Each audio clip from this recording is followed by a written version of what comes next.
की कार्रवाई हुई, लोगों में जो इस तरह से एक बेचैनी है कि भाई जनता दल हमेशा बदनवाने के खिलाफ रहती है, चोरी के खिलाफ रहती है, लेकिन जब आपकी पार्टी से मुंसलिक कोई फर्द इस यानी राशन की अनाज की चोरी में पकड़ा गया तो इस पर क्या रद्द-ए-अमल है आपका? सबसे पहले तो जनता दल बदनवाने के खिलाफ रही है, अभी है, रहेंगी। जैसे ही हमारा सेल्समैन पकड़ा गया उसी दिन हमने एफडीओ को लेटर दिया कि 11 नंबर दुकान में जो भी कार्रवाई पुलिस कर रही है उसकी चौकसी पूरी ईमानदारी से की जाए और उसमें जो भी खाती लोग हैं सबको उनके सामने लाया जाए। यही लेटर हमने पवारवाड़ी पीआई को भी दिया कि ठीक है, एक चोर पकड़ा गया, वो पुलिस कस्टडी में है, तो हमने ये नहीं बोला शेख आसिफ की तरह। जब शेख आसिफ, शेख रशीद और तायरा मैडम के वार्ड में 37 बोगस काम निकले जो संगीता धाईगुड़े की टाइम कागज पे साबित हुए, तो शेख रशीद आसिफ शेख उस वक्त आमदार थे। वो ये नहीं बोले कि ये चोर पकड़े गया, इस पे कार्रवाई करो। वो ये बोले कि 3,500 बिल की चौकसी करो। ये चोर को बचाने का एक तरीका है। हमने ये नहीं बोले पहले कि यार सब दुकानों की ये करो, जो पकड़ा गया पहले उसकी चौकसी कर लो। यही लेटर है, अभी हमने प्रेस नोट के साथ भी दिया है। और उसी दिन नवीद आलम को सस्पेंड किया और उसमें एफडीओ को और पोहारवाड़ी पुलिस स्टेशन को क्लियर लिखे कि यार इसकी पूरी चौकसी करो, नहीं तो। और उनका जो तरीका था चोर को बचाने वाला था, हमने चोर को बचाया नहीं। अगर ये हमारा भी आदमी है तो भी उसकी चौकसी होना चाहिए।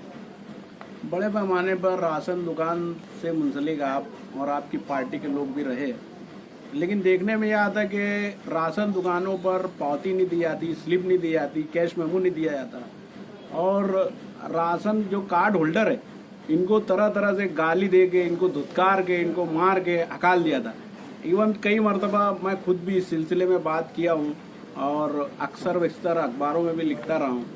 तो इस सिलसिले में आपका क्या बोलना है कि इस तरह की जो कार्रवाई राशन दुकानदारों की जानिब से की जाती है? सबसे पहले तो एक बात ये समझ लो कि राशन दुकान जिस वक्त निहाल साहब बनाए थे उस वक्त तो राशन सरकार से मिलने की बात शुरुआत हुई थी कि गरीबों को राशन दुकान दी जाए और गरीबों को वहाँ से राशन मिले। और ना नफा हमारी संस्था में है कि यार ना नफा ना टोटे की बुनियाद पे वो काम काज किया जाएंगे। और हम सेल्समैन को भी वही बात बोलते हैं पीओ में कि ना नफा ना नुकसान के उस पर ये काम काज किया जाए। अब ऐसा है कि अगर कोई, अब तुम्हारा अगर कोई रिपोर्टर कोई गलत काम कर दे, आज अगर तुम्हारा एक मीडिया का नुमाइंदा गलत काम कर दिया, उस पर FIR हो गई, तो तुम पूरे मीडिया को उसका जिम्मेदार नहीं ठहरा सकते। तो अगर कोई एक फर्द वाहिद कोई काम करता है तो पूरी संस्था उसकी जिम्मेदार नहीं हो सकती। हाँ, अगर हम उसको बचाने की कोई कोशिश किए होते, हमने तो जनता दल की कारगुजार सदर और महागठबंधन की गठनेता मुफ्ती इस्माइल कासमी आमदार, इन्होंने भी लिख के दिया कि यार ये आदमी पे और ये दुकान पे जितनी चौकसी की जा सकती पूरी सख्त से सख्त चौकसी की जाए। तो हमने कहीं बचाने की बात नहीं रखी। नहीं तो कांग्रेस पार्टी की बता दो कि यार कभी उनकी कोई बदनवानी या उनके घर का फर्द पकड़ा तो वो सिर्फ बचाने या उसकी सफाई देने का काम करते। कि 37 काम में उस वक्त तो बुलंद बोला था कि यार जो चोर पकड़ा गया पहले उसकी तो इंक्वायरी करवा लो, फिर 3,500 करवाना। मगर बात कहीं ना कहीं गोंधड़ हो जाए या घुल मिल ऐसी जाए कि वो बच जाए। ये काम कांग्रेस पार्टी हमेशा से करती है और अभी भी कर रही है। जनता दल जो है महागठबंधन आघाड़ी की एक यानी साझेदारी की हैसियत से इसमें शामिल है और MLA मुफ्ती मोहम्मद इस्माइल कासमी साहब, हम देख रहे 2007 से दक्षता कमेटी नहीं बनाई गई है, 2007 से लेके अब तक 2020 तक, उसमें आसिफ भाई का भी 5 साल है, मुफ्ती साहब का ये पूरा पीरियड देख लेंगे कभी। तो क्या वजह है कि दक्षता कमेटी के सिलसिले में कभी कहीं से कोई आवाज नहीं बुलंद होती? तो अगर बोलते कि 2007 से नहीं बनी तो शेख रशीद साहब से जाके पूछो, उसके बाद मुफ्ती साहब से पूछो, फिर शेख आसिफ से पूछो, फिर अब मुफ्ती साहब से पूछो। मैं तो कुछ बोल ही नहीं सकता। नहीं 4 अलग अलग तरीके से MLA टर्म में रह चुके, तो वो बताएंगे ना कि दक्षता कमेटी क्यों नहीं बना। नहीं भाई, बदनवाने के खिलाफ जनता दल हमेशा रही है और राशन में शफाफियत होनी चाहिए, जनता दल भी इस बात को मानती है। तो दक्षता कमेटी क्यों नहीं बनाई जाती? मेरा ये सवाल है सिंपल, यानी आपसे कि कभी आप मुफ्ती साहब को बोले क्या या FDO को बोले क्या कि भाई दक्षता समिति का गठन होना चाहिए? ये कमेटी बनाने का काम मैं वही बोला कि यार MLA का और उनका और 4 MLA गए। अब मुझे नहीं मालूम उस मामले में कुछ, यार वो कमेटी क्यों नहीं बनाए, शेख रशीद साहब क्यों नहीं बनाए, आसिफ भाई क्यों नहीं बनाए और मुफ्ती साहब बनाना चाहिए या करना चाहिए? दक्षता कमेटी बनाना चाहिए तो हम हमेशा बोलते हैं, मगर बनाने की जिम्मेदारी इनकी है।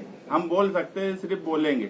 जैसे बहैसियत MLA मुफ्ती मोहम्मद इस्माइल साहब जो दक्षता कमेटी के चेयरमैन है, लेकिन वो चेयरमैन अपनी कमेटी गठित क्यों नहीं करते? नहीं, अब देखो मुफ्ती साहब की सबसे पहले तुम एक बात समझ लो, मुफ्ती साहब अक्टूबर में चुन के आए, सरकार दिसंबर में बनी, वो 1.5-2 महीना उनका कोई काम काज नहीं हो सकता था, क्योंकि सरकार ही दिसंबर में बनी थी, लेट बनी। उसके बाद काम काज को शुरू हुआ तो तुम्हारा ये मार्च से ये लॉकडाउन और ये सब सिलसिला। मुफ्ती साहब को मुझे ये बताओ कि 6-8 महीने में काम करने का वक्त ही कितना मिला? 1.5-2 महीना सरकार बनने में लग गया, अभी 3 महीने से लॉकडाउन का पीरियड है। उनको अगर तुम ये सब हटाएंगे तो 2 महीने का पीरियड नहीं मिला।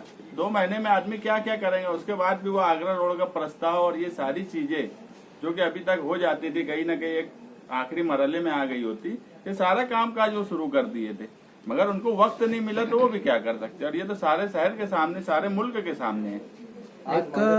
एक बड़ा यानी हमने क्या ऐसी आपसे उम्मीद करना कि भाई आप मुफ्ती मोहम्मद इस्माइल साहब को ये समिति का गठन करने के लिए बोलेंगे या प्रस्ताव देंगे, ऐसा बहैसियत है बदउनवानी के खिलाफ एक फरीक। मुझे उसमें कानूनी पहलू फिलहाल नहीं मालूम। तुम बोल रहे कि 2007 से नहीं बने, अगर वो आज भी कानूनी तौर पे बन रही है तो हर हाल में बनेंगे।